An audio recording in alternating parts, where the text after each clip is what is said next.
Bonjour, bienvenue dans cette première capsule de révision. Il ne s'agit ici pas d'un cours, mais uniquement de reprendre avec vous les points les plus importants de cette leçon.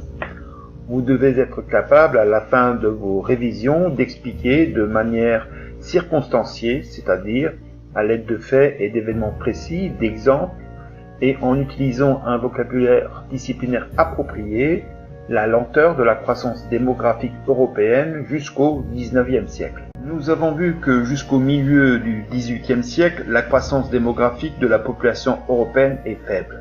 En effet, durant toute cette période, l'accroissement naturel, c'est-à-dire la différence entre le nombre de naissances et le nombre de décès, est très faible. Principale cause, une mortalité, et notamment une mortalité infantile très élevée, due au manque d'hygiène et d'une médecine efficace ainsi que l'absence d'une nourriture régulière. Cependant, l'accroissement naturel ne fléchit pas et continue à croître, notamment à cause d'une natalité forte.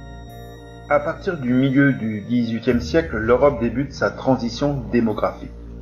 Cette transition démographique s'effectue en deux temps. Premier temps, on observe une baisse conséquente de la mortalité. Cette baisse est due à plusieurs facteurs. Des progrès agricoles grâce à la révolution industrielle mettent peu à peu fin aux disettes récurrentes. À partir du milieu du XVIIIe siècle se développe l'hygiénisme.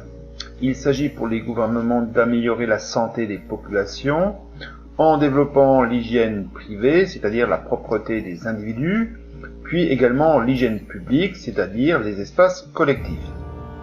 Enfin, tout au long du XIXe siècle, des progrès notables dans la médecine, comme la découverte par Pasteur du rôle des germes dans la transmission des maladies, permet de mettre un coup d'arrêt aux épidémies récurrentes.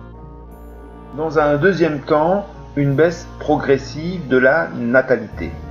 Deux raisons expliquent ce phénomène.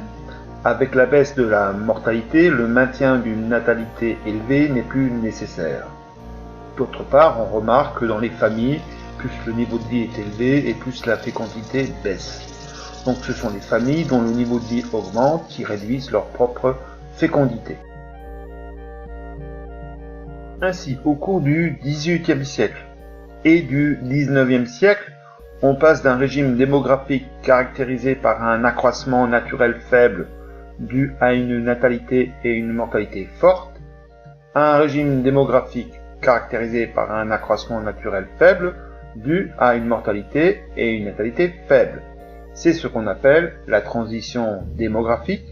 CQFC, c'est ce qu'il faut avoir compris.